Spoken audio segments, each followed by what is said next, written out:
Hello everybody, my name is David Holland and I've come to talk to you guys today about the horrors of addiction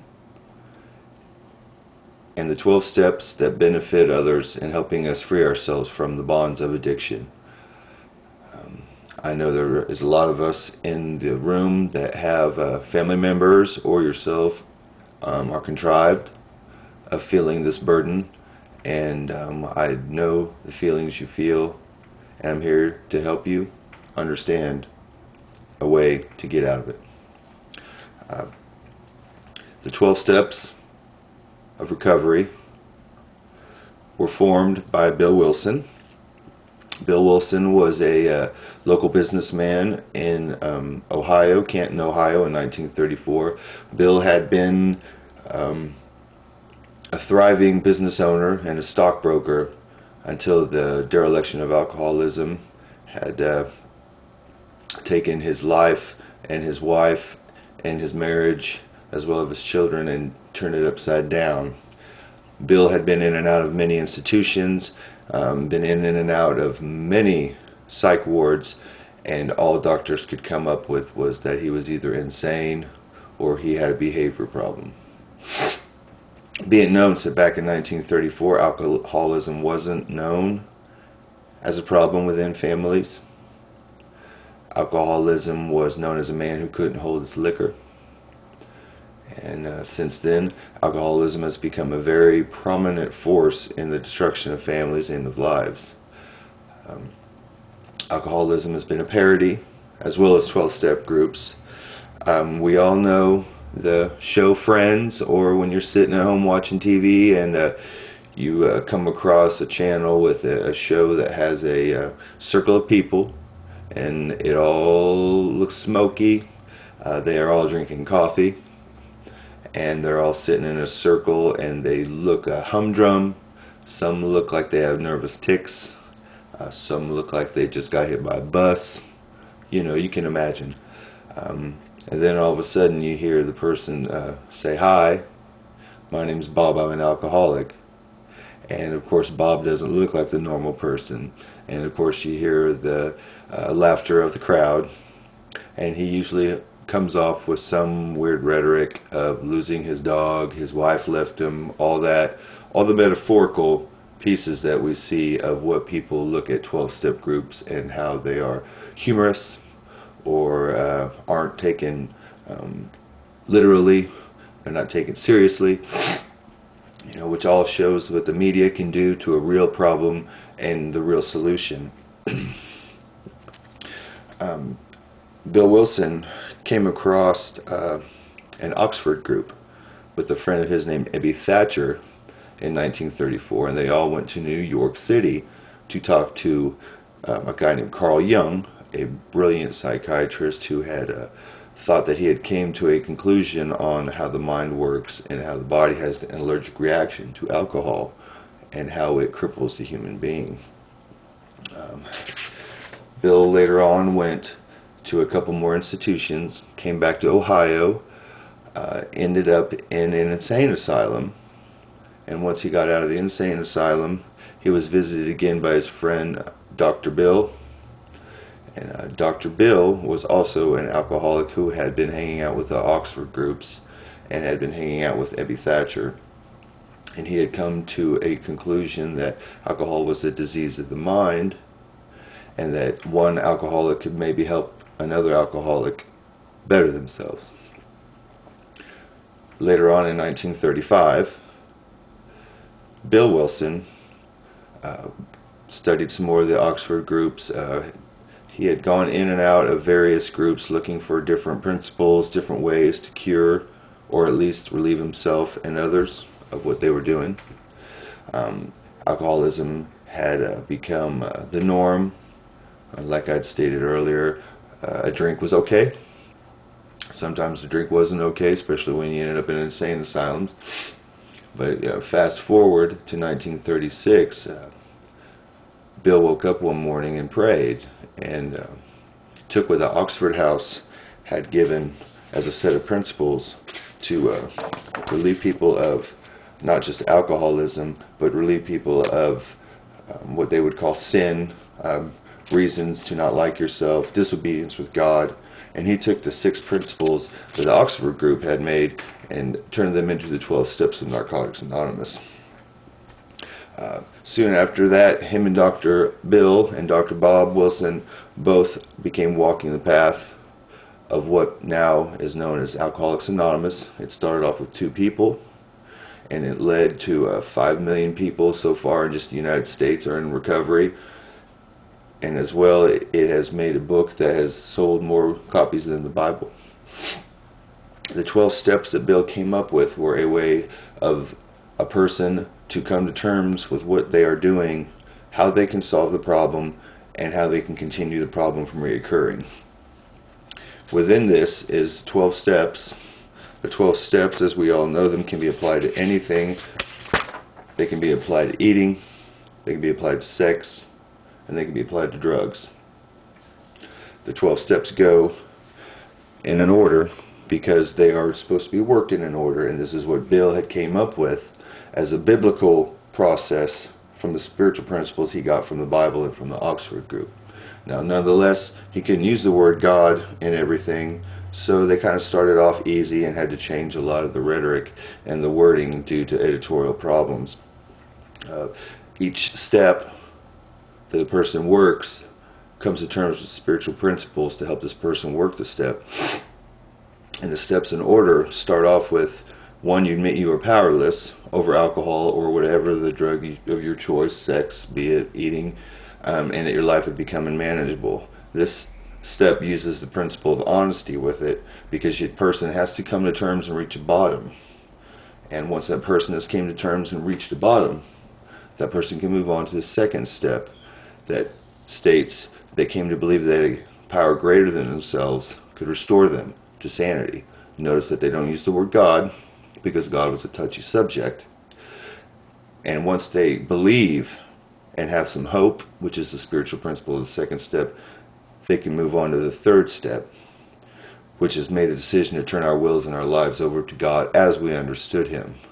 And the reason they used God as we understood Him was to keep all the religious fanatics and people who didn't want the word God in the steps happy with the fact that you can use your own God of your own understanding. Faith is a principle of the third step because it is a big deal for an alcoholic or a person in addiction to reach out to something and trust something else.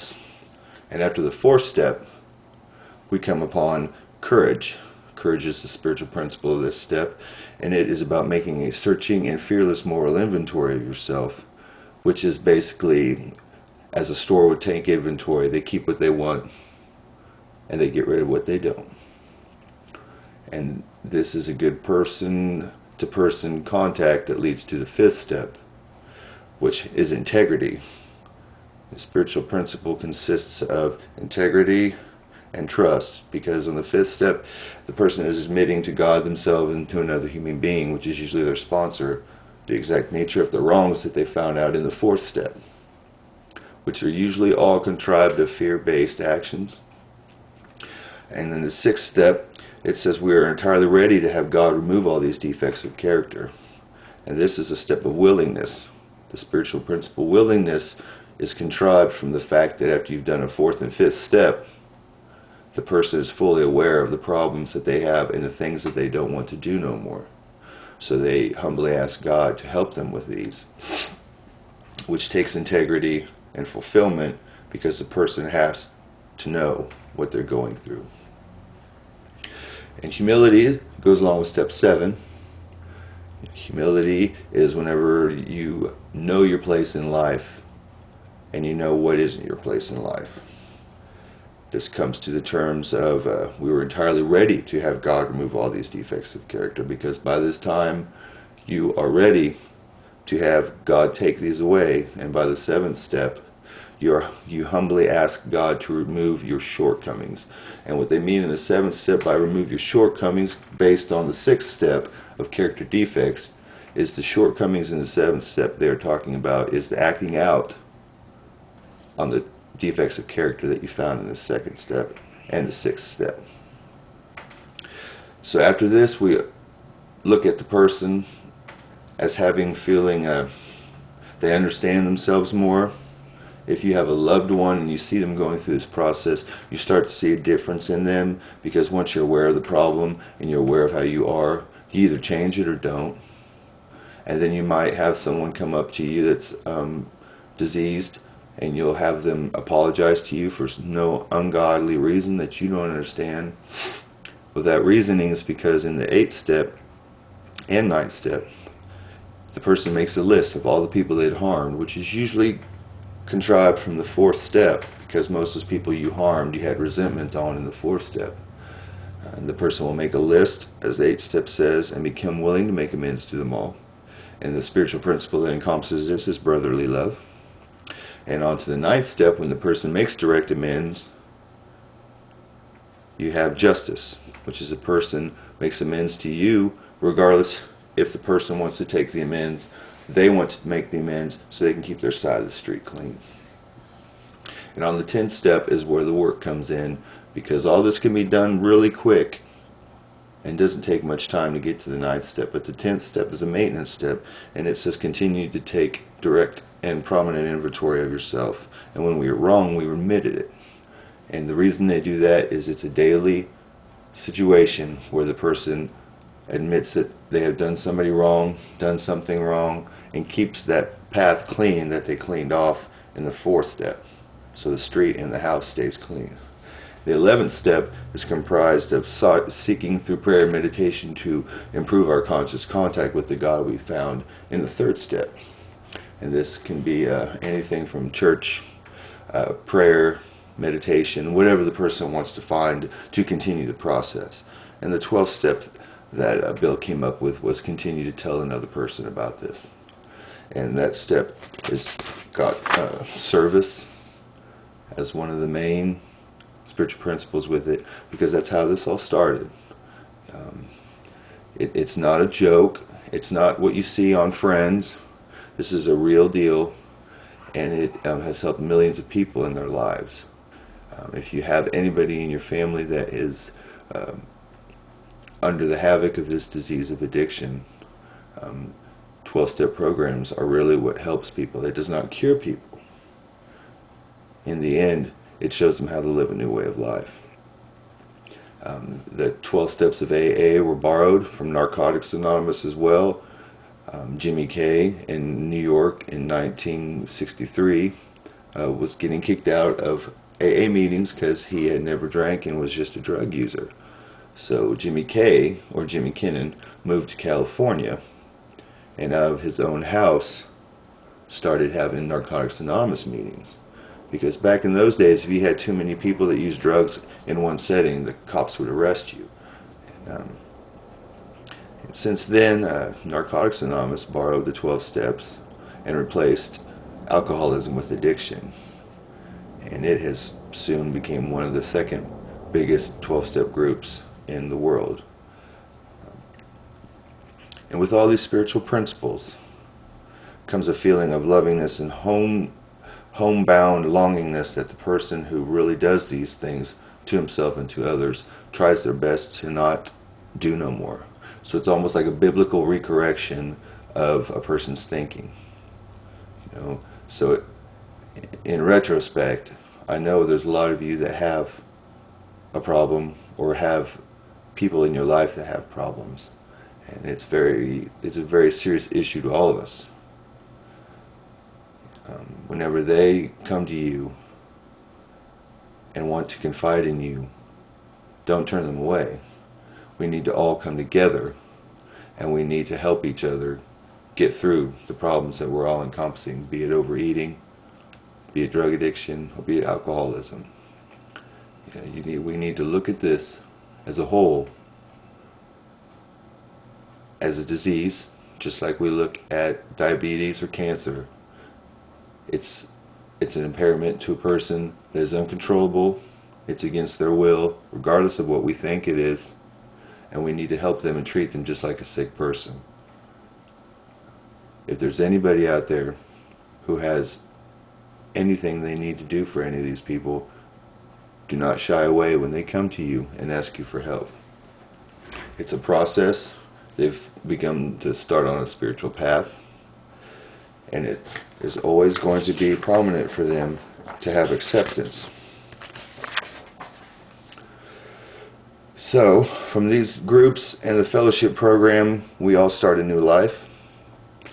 Next time you feel the urge to do something and can't help it, and do it anyway, or you just keep obsessing over something against your will, and it plays on your mind day after day, remember that the person in your life that has issues with drugs or alcohol does the same thing 24 hours a day, and their drugs of choice can't stop what they're feeling.